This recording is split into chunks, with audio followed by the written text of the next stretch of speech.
하나님 말씀은 마태복음 14장 1절로 12절 말씀입니다. 마태복음 14장 1절로 12절입니다. 그때 분봉왕 헤롯이 예수의 소문을 듣고 그 신하들에게 이르되 이는 세례 요한이라 그가 죽은 자 가운데서 살아났으니 그러므로 이런 능력이 그 속에서 역사하는도다 하더라. 전에 헤롯이 그 동생 빌립의 아내 헤로디아의 일로 요한을 잡아 결박하여 옥에 가두었으니 이는 요한이 헤롯에게 말하되 당신이 그 여자를 차지한 것이 옳지 않다 하였습니다. 헤롯이 요한을 죽이려 하되 우리가 그를 선지자로 여김으로 그들을 두려워하더니 마침 헤롯의 생일이 되어 헤로디아의 딸이 연석 가운데서 춤을 추어 헤롯을 기쁘게 하니 헤롯이 맹세로 그에게 무엇이든지 달라는 대로 주겠다고 약속하거늘 그가 제 어머니의 시킴을 듣고 이르되 세례 요한의 머리를 소반에 얹어 여기서 내게 주소서 하니 왕이 근심하나 자기가 맹세한 것과 그 함께 앉은 사람들 때문에 주라 명하고 사람을 보내어 옥에서 요한의 목을 베어 그 머리를 소반에 얹어서 그 소녀에게 주니 그가 자기 어머니에게로 가져가니라. 요한의 제자들이 와서 시체를 가져다가 장사하고 예수께 아뢰니라. 아멘.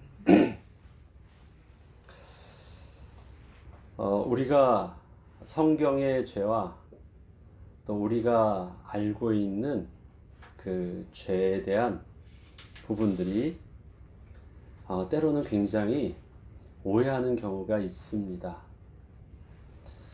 세상에서 말하는 죄는 보통 대부분의 그 기준을 선과 악의 기준으로 봅니다. 근데 이 선과 악이라는 것이 절대적 기준이 아니라 다 자기의 기준에 따라서 상대적이기 때문에 그 선이 어떤 사람에게는 악이 될 수 있고 그 선이 어떤 사람에게서는 자기의 기준 속에서는 선인데 다른 사람의 기준 속에서는 그렇게 그것과 정반대되는 경우도 있습니다. 그런데 성경에서 말하는 죄, 원죄에 대한 개념은 세상이 말하는 그 도덕적인 기준의 선과 악의 개념 속에서 출발하지 않습니다. 오히려 더 죄를 이해하기 위해서는 권세라는 부분, 권위라는 부분을 통해서 우리는 하나님 앞에서 우리의 죄가 무엇인지를 더 올바로 이해할 수 없습니다. 그래서 잘못을 저질렀다가 아니라 좀 더 이해하기 쉬운 표현이 하나님 앞에서 반역을 했다라는 것입니다. 하나님의 권위를 내가 부정하고 그의 다스림으로부터 내가 부정한 것이에요. 도덕적인 개념과는 좀 다르죠. 그러기에 우리는 언제나 우리의 죄 문제를 인식할 때 하나님의 권위 앞에서 하나님을 경외함 앞에서 하나님의 말씀 앞에서 내가 그 말씀에 순종하느냐, 누가 주인인가, 누가 나의 주인인가에 대한 부분들을 늘 진단할 때 나의 올바른 죄성을 볼 수가 있습니다. 그렇지 않으면 내가 이만큼 잘했는데, 내가 양심에 아무 거리낌이 없이 했는데, 세상은 나를 아무 정죄하지 않는데, 그렇기 때문에 그러한 나의 모습을 스스로 프라우드가 있고 세상 사람들에게서도 그러한 자존감이 있기 때문에 그것이 하나님 앞에서도 아무 문제가 없는 자기의 모습이라 생각을 하고 자신의 신앙생활들이 오히려 자부심을 느끼고 굉장히 하나님 앞에서 뭔가 어필할 수 있는 것처럼 보입니다. 그러나 교묘하게 그 주권을 하나님께 맡기지 못하는 숨겨진 자기의 모습은 때로는 감추기도 하고 스스로 보지 못하는 경우도 있습니다.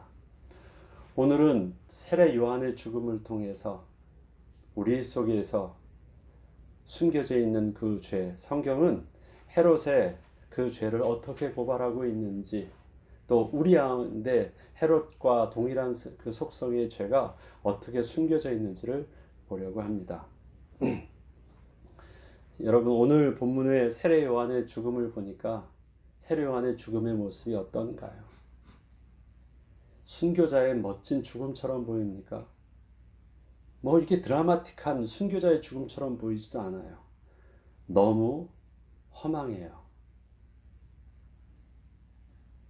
그가 하나님 앞에서 그 사명을 받고 그 육신적으로 그의 모든 것들을 다 내어놓고 하나님의 뜻에 순종하려고 광야에서 생활하며 자기의 의와 영광을 위해서가 아니라 오직 하나님의 말씀만 전하는 나는 소리의 역할들을 자기의 모든 것 다 내어놓고 오실 메시아를 예언하고 그의 앞길을 그렇게 예인했던 그 모습, 예수님께서는 그를 이 땅에서 사람으로서는 가장 큰 자라고 인정받았던 자의 모습은요, 허망하게 감옥소에서, 그것도 그 어린 아이의 소원을 들어주기 위해서 칼로 배임을 당합니다. 아주 비참하게 아무 뭐 의미 없이 뭐 애들 장난하는 것도 아니고 어린아이의 소원이 소꿉장난하는 어린아이의 소원 같은 그 소원에 그냥 칼로 베해서 그렇게 죽임을 당합니다. 정말 파리 목숨 하나 죽듯이 그렇게 가치없이 죽는 모습이 세례 요한의 죽음의 모습이었습니다. 사람들은 죽을 때 그 죽음의 모습을 통해서 또 그 사람을 평가하기도 합니다. 무슨 잘못을 했는지. 마치 그 죽음이 하나님 앞에서 어떤 평가를 받는 것 같은 느낌을 갖기도 합니다. 그의 삶의 하나님 앞에서의 중심과 하나님이 안 계신 것처럼 하나님이 버리신 것과 같은 그 죽음의 모습들은 얼핏 보면 참 허망하게 느껴지기도 합니다. 그래도 하나님을 위해서 열심히 영광을 했다면 죽더라도 순교의 뭔가 이 드라마틱한 죽음이, 그래서 그 죽음을 통해서 하나님의 뭔가 어필될 수 있는 뭔가를 보려고 해도요, 세례 요한의 죽음을 자세히 말하고 있을 때 그 죽음은 어린아이의 소원을 이루어 주시기 위해서, 그것도 데려다가 어떤 모든 사람 앞에 죽이는 그런 것도 아니고 감옥 속에서 갑자기 간수가 와가지고 왕의 명령이 되고 그냥 탁 잘라서 그 목 툭 잡아가지고 소반에 얹어서 갖다 준 겁니다. 얼핏 보면 허망한 죽음처럼 보이는데 그 죽음의 내용 이후에 일어난 지금 헤롯 왕에 대한 그 마음의 심중의 생각들이 오늘 본문을 이루고 있습니다. 세례 요한의 그 죽음을 가지고 또 그렇게 해서 세례 요한을 제자들이 장례를 치르고 예수님은 그 소식을 들었다라고 합니다. 그런데 그 일 이후에 예수님은 계속해서 예수님의 사역들을 많은 무리를 통해서 할 때 계속해서 많은 무리들이, 전에는 예수님이 오시기 전에는 세례 요한을 따라다니면서 했었던 그 군중의 무리들이 멀리서 보니까 마치 세례 요한을 따라다니던 그 무리들의 모습과 다르지 않은 모습들을 봅니다. 이러한 예수님과 따르던 그 무리에 대한 그 소식들을 왕의 신하들은 또 헤롯 왕에게 그것을 전하죠. 그때 분봉왕 헤롯이 예수의 소문을 듣고 그 신하들에게 이르되 이는 세례 요한이라 그가 죽은 자 가운데서 살아났으니 그러므로 이런 능력이 그 속에서 역사한도다 하더라. 이전에 그가 죽은 자 가운데서 살아났다라고 여기고 스스로 생각하고 판단하는 대상은 지금 이는 누굽니까? 이건 지금 세례 요한이 그렇게 말하거든요. 그 일에 대해서 신하들이나 아니면 선지자나 그 어떤 자가 조언으로 그렇게 표현하는 것이 아니라 그 소식을 들었을 때 이는 세례 요한이 부활했다. 그리고 부활한 것처럼 느꼈습니다. 왜 그런 생각을 하게 되었을까요? 그것은 바로 그 헤롯 왕이 자기 속에 있는 이 죄책감 때문에 그렇습니다. 죽일 때는 자기가 뭔가 권세가 있고 자기가 멋대로 할 수 있는 것처럼 쉽게 죽인 것처럼 보였지만 그 마음의 한구석에 아무도 모르는 그 마음의 한구석에는 두려움이 있었습니다. 정치가나 권세자들은요, 다른 이 군중들이 모르는 특별한 것을 집중하여 관심 있게 가지고 있는 것이 있는데 그게 바로 권세라는 것입니다. 정치가들은 군중들을 속여서라도 군중들이 잘 알지 못하는 뭔가를 취하려고 하는데 그것이 바로 이 권세입니다. 눈에 보이지 않는 거예요. 사람들의 권모순수로 현혹시키던 어떻게 해서든 그들의 마음을 빼앗아서 결국은 뭘 하려고 하냐면 저들 속에서 자기를 따르게 하는 그 권세, 그걸 가지고 군중을 움직이려고 합니다. 백부장이 말합니다. 예수님께 나도 남의 수하의 위에 그 수하에 위를 섬긴 사람이고 내 밑에도 다스리는 자가 있습니다. 그러니까 주님도 내게 명령하시옵소서. 그 말은 뭐냐면 다른 사람 모르지만 나도 권위자고 나도 권세가 뭔지를 압니다. 그러니까 그 권세에 대한 개념을 많은 무리들은 잘 모른다 할지라도 나는 그 권세를 아니까 그 권세를 내게 사용하시면 내가 그 권세에 따라서 얻고자 하는 것을 또 당신께 받고자 하는 그 축복을 얻겠습니다 했던 것이거든요. 헤롯 왕은 오늘 본문을 보니까 예수를 통해서 바로 세례 요한의 부활을 생각하게 된 이유가 자기 자신이 아닌 것처럼 보였지만 그 세례 요한을 죽였던 그 모습이 자기에게 있어서는 죄책감으로 그 한 구석에 지울 수 없는 그 죄책감으로 있는 것을 표현하고 있습니다. 그것은 보면 바로 자기 동생, 그것도 배다른 동생의 아내를 취한 것이에요. 그런데 뭐 아내를 취할 수도 있겠죠. 그렇지만 그것을 세례 요한이 불의한 것으로 본 이유는 아마 그 동생의 아내를 강제로 빼앗았기 때문입니다.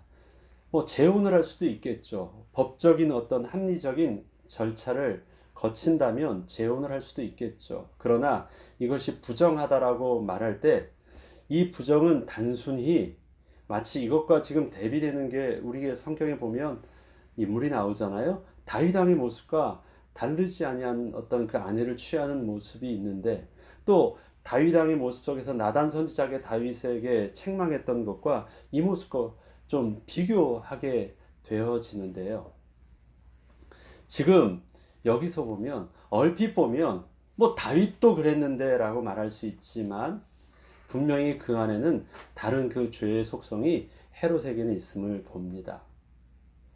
그것을 세례 요한은 분명히 보았고 그것은 하나님 앞에서 불의한 것이다 라고 말하고 하나님의 백성을 다스리는 왕으로서는 올바르지 못하다는 것을 직언을 했습니다. 그것이 자기가 가책은 느꼈지만 왕의 권위 아래에서 그 세례 요한의 말을 인정하지 않고 거부합니다. 그래서 더 이상 그 말을 하지 못하도록 입을 막으려고 가두어 두었는데 차마 죽이지 못했습니다. 근데 그 죽이지 못한 이유에 대해서 이렇게 말합니다. 5절에 보면 헤롯이 요한을 죽이려 하되 무리가 그를 선지자로 여김으로 그들을 두려워해서 죽이지 못했다라고 말합니다. 헤롯은 요한을 두려워하지 않았습니다. 누구를 두려워해서 요한을 죽이지 못했다고요? 백성들을 두려워하여서 요한을 죽이지 못했습니다. 근데 백성을 왜 두려워했다고요? 무리가 그 백성들이 세례 요한을 하나님의 선지자로 여겼다라고 말합니다. 하나님의 선지자로 여겼다라고 하면 그리고 백성들이 그의 말을 들을 때 권위자의 말로 들었다라는 것은요. 세례 요한의 문제가 아니었어요. 세례 요한을 통해서 백성들이 헤롯 왕의 권위 말고 또 다른 권위에 무릎 꿇고 순종하고 또 두려워하고 있는 또 다른 권위가 있다는 것을 헤롯 왕이 안 거예요.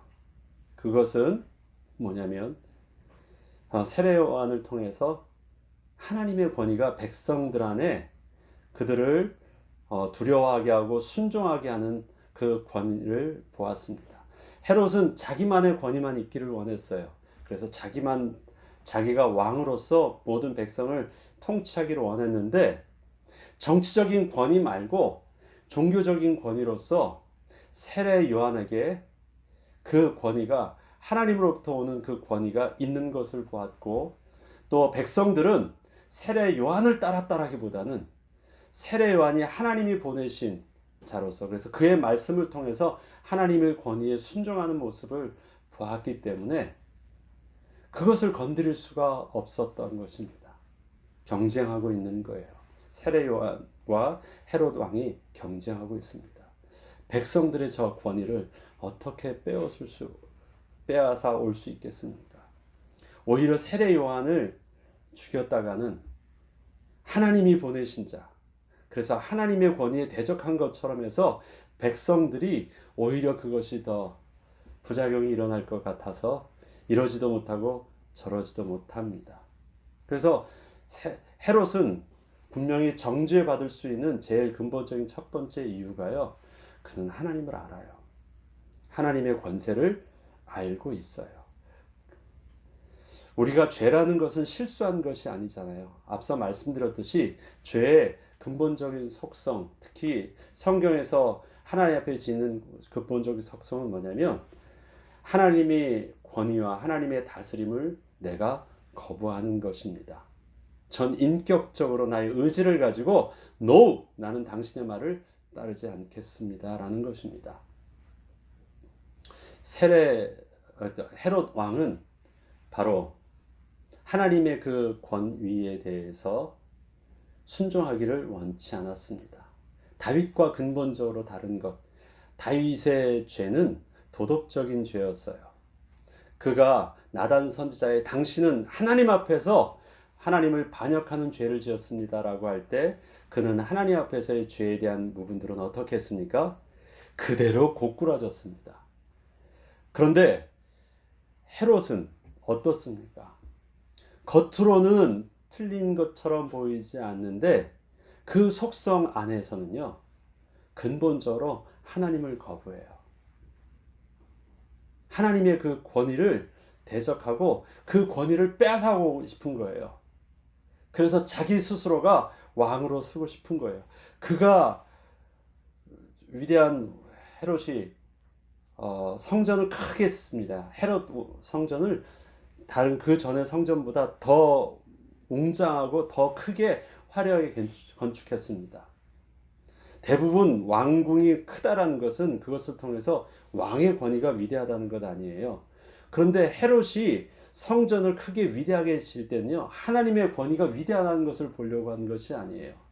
그것을 통해서 백성의 마음을 훔치려고 했던 것이죠. 그래서 그 왕궁이 그 성전이 헤롯 성전이 아무 의미 없이 무의미하게 부서질 수밖에 없었던 것입니다. 인간적으로는 오랫동안 많은 것을 투자했다 할지라도 그 속에서는 하나님의 영광과 하나님의 권위를 높이려는 의도가 전혀 없었기 때문에 그렇습니다. 헤롯이 백성들을 두려워했던 그것, 그 안에 감춰져 있는 하나님의 권위를 의식했기 때문인데 이 하나님의 권위를 의식했던 것, 고민을 하고 있었지만 결국은 그 하나님의 권위에 대해서 정면적으로 이젠 반역을 하게 되는데 이 일들이 있습니다. 6절에 보면 마침 헤롯의 생일이 되어 헤로디아의 딸이 연석 가운데서 춤을 춰 헤롯을 기쁘게 하니 헤롯이 맹세로 그에게 무엇이든지 달라는 대로 주겠다 약속하였다. 약속을 하였는데 그 약속의 정도가 어느 정도였냐면 맹세하였다. 그것은 반드시 들어주기를 의지를 표현한 것이 바로 맹세잖아요. 그래, 네가 원하는 것이 무엇이니 내가 무엇이든지 들어줄게라고 맹세하였다요. 그러면 그 맹세의 법대로 온전히 그 맹세대로 해주면 그 사람은 참 의로운 사람이에요. 왜요? 약속을 지킨 사람이잖아요. 그리고 그 어떤 것이라도 자기가 맹세한 것에 대한 것을 모든 사람들 앞에서 책임을 져준 것이잖아요. 그러면 그것은 그 맹세의 법으로 볼 때는 참 의로운 사람이에요. 헤롯은 이렇게 합니다. 헤롯이 맹세로 그에게 무엇이든지 달라는 대로 주겠다 약속할 때 그가 제 어머니의 시킴을 듣고 이르되 세례 요한의 머리를 소반에 얹어 여기서 내게 주소서. 이 안에는요, 누구의 죄도 같이 들어있습니까? 헤로디아의 죄도 들어있는 것이에요.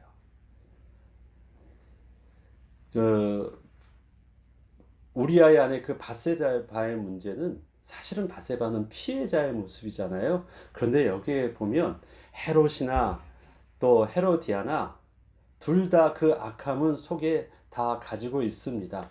그런데 그 악함을 감추고 싶은데 그것을 자꾸 드러내게 하는 그 불편하게 하는 존재가 바로 세례 요한이었던 것이에요. 기회가 와서 왕의 마음에 있는 그 고민들, 그래서 선을 넘지 못해서 두려워하고 있는 그 고민된 그 마음에 완전히 결론을 부어주는데 얻게 하는데 그 헤로디아가 바로 그 딸에게 시켜서 세례 요한의 목을 달라는 말을 합니다. 그때 헤롯 왕이 눈치채고 그냥 그것에 대해서 결단을 내립니다. 그리고 9절에 보면 왕이 근심하나 자기가 맹세한 것과 그 함께 앉은 사람들 때문에 주라고 명하였다. 그러면 그 앞에 근심하고 두려워하였다라는 것은 하나님의 권위가 그래도 두려웠었는데요. 그 근심을 이길 수 있었던 더 큰, 아무리 하나님의 권위가 중요하고 그것이 두렵다 할지라도 그것보다 더 크게 내가 양보할 수 없는 더 우선순위가 뭐였어요? 자기의 맹세한 것. 그건 뭐예요? 자기의 의로움.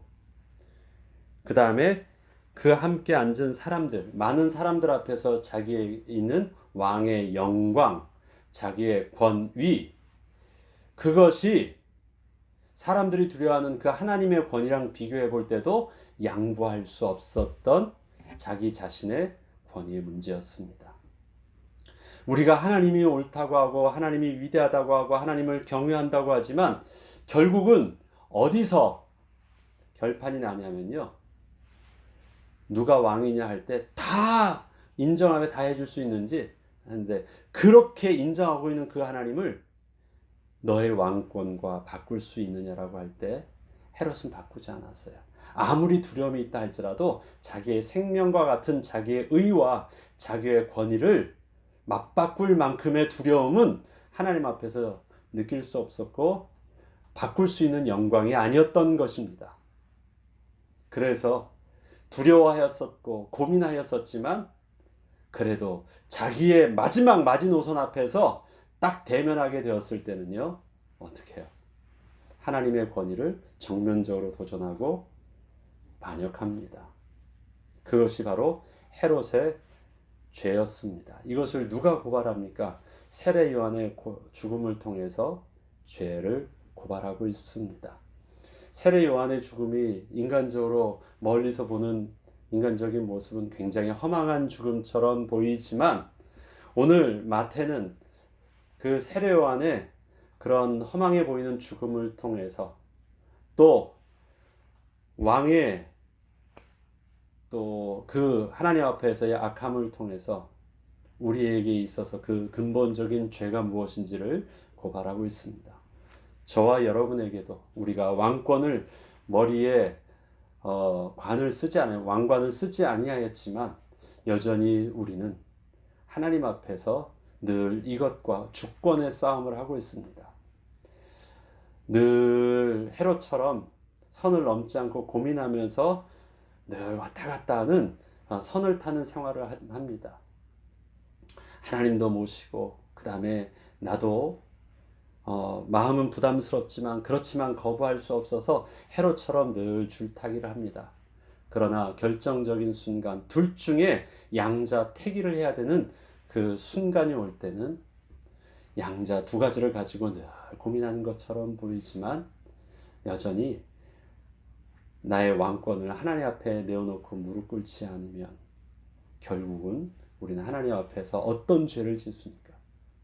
도덕적인 악의 죄를 짓는 것이 아니라 하나님 앞에 반역하는, 하나님을 거부하는 근본 죄에 빠지게 되는 것입니다. 다르지 않습니다. 아무리 열심히 하고 주님을 위해서 다 하는 것처럼 보여도 어떤 일들이 일어납니까? 사람들은 다른 것은 다 양보해도 자기의 권위가 무너지면, 자기의 의가 무너지면, 그걸 조금 더 편한 언어로 쓰면 자기의 자존심을 건드리면 눈이 뒤집어져요. 그거는 교회 안에서도 마찬가지입니다. 세상 사람들도 마찬가지고요. 주님을 위해서 자존심을 건들지 않은 상황 속에서는 다 섬기고 다 좋은 것이 좋은 것처럼 보이는데 나의 조금의 모든 그 영역 속에 조금만 들어오면 그 다음부터는 드러나지 않아요. 사단이 교회를 무너뜨릴 때 바로 그것을 건드립니다. 사단이 무엇을 건드려서 무너뜨릴까요? 좋은 것 서로 사랑하고 서로 섬기고 서로 좋은 것이에요. 양보고 다 좋아요. 그러다가 다 좋은 것처럼 보이지만 그러다가 뭔가 세워졌다 할 때 한 가지를 통해서 무너뜨리는데 그것이 뭐냐? 그 자존심을 건드리는 거예요. 자기의 왕권을 건드리는 거예요. 그러면 두려워하고 조심스러웠던 그 모든 것들도 어떻게 합니까? 자기의 자존심, 자기의 의를 지키기 위해서 어떻게 해요? 그때는 결단합니다. 하나님을 죽이는 거예요. 오늘 헤롯이 세로 요한을 죽였다? 그래도 양보 못해. 그래서 속에 있는 것이 이제 드러나는 것입니다. 우리는 죄와 싸우는 때, 죽기까지 피 흘려 싸울 때 그 죄는 도덕적인 선이 아닙니다. 늘 우리의 죄를 여러분들이 인식할 때, 특히 하나님 앞에서 죄에 대한 인식을 할 때는 왕권이 누구에게 있느냐. 내가 오늘 판단을 하니까 그건 합리적인 판단이요, 의롭고 모든 사람들에게 인정받는 판단이고 이 행동에 대해서 올바르다고 말한다 할지라도 그 행동의 주체와 행동을 내가 계획한 주체가 나인가 하나님인가 말씀하시고 그 의지의 주체가 누군가. 우리의 싸우는 것은 옳음이 아닙니다. 우리의 싸움은 하나님 앞에서 누가 주인이고 누가 왕인가에 대한 싸움입니다. 그걸 가지고 하나님 앞에서 나 이 정도면 옳지 않습니까? 라고 말하지 마세요. 하나님 앞에서는 내가 사람들 앞에서는 옳다고 어필할 수 있는 것도 하나님은 그거 내 뜻 아니야 라고 하시면 어떻게 하겠습니까? 그래, 그 내용 좋아. 근데 하나님은 그렇게 하기를 원치 않으셔 하면 어떻게 했습니까? 옳은 것인데, 더 효과적인 것인데, 이것에 대해서 누가 뭐라고도 하지 않는데 하나님은 그렇게 하기를 원하지 않으신다라면 내가 싫어하면 어떻게 하시겠습니까? 그 싫어한다라는 것은 옳고 그름의 문제가 아니거든요. 주권의 문제거든요. 근데 우리는 하나님이 싫어하는 내용들에 대해서는 귀담아 듣지 않고요. 이것이 얼마나 효과적이고 옳고 의롭습니까? 많은 사람들 앞에서 얼마나 인정받을 만한 일입니까? 라고만 접근해요. 왜 그러한 것들을 인정해 주지 않으십니까? 라고 하나님 앞에 오히려 원망해요. 아니에요. 하나님은 싫어하시는 것입니다. 하지 마라고 말씀하시는 거예요. 내가 원하지 않아. 그냥 넌 이렇게 해. 순종해라고 말씀하시는 거예요. 내 의가 있으면 뭐가 안 들리느냐? 하나님이 싫어하시는 것이 뭔지가 안 보여요. 우리가 어른이나 누구 사람들 할 때도요, 자기 주장이 강한 사람들은 뭐냐면 옳아요. 똑똑하고 맞아요. 틀린 거 아니에요. 그런데 상대방 입장 속에서 뭐가 원치 않는지, 그 사람이 원한다 원치 않는다라는 그 주권을 건들고 있다라는 의지를 잘 몰라요. 하나님 앞에서 우리의 인식은 그것이 되어야 됩니다. 하나님이 왕이시니까, 하나님의 의지 앞에 내가 순종하려는 내 중심이 정직한가? 아니면 자꾸 우리 신앙생활을 하나님 앞에 나의 옳음을 어필하려고 합니다. 헤롯의 그 옳음은 하나님 앞에서 정면반역이었습니다. 다시 한 번 더 읽어보고 마치겠습니다. 9절에 보면 왕이 근심하나 자기가 맹세한 것과 그 함께 앉은 사람들 때문에, 두 가지 때문에 하나님의 권위를 거부하고 반역한 것입니다. 나의 의와 모든 사람들 앞에 인정받음 때문에, 자기의 자존심과 자기의 영광 때문에 하나님의 권위를 무너뜨리는 것을 알지 못했어요. 그게 얼마나 심각한 죄인지를 알지 못하고 헤롯은 그렇게 죽었습니다. 그리고 그는 더 이상 용서받지 못할 하나님 앞에 정죄함 받은 죄인이 된 것입니다.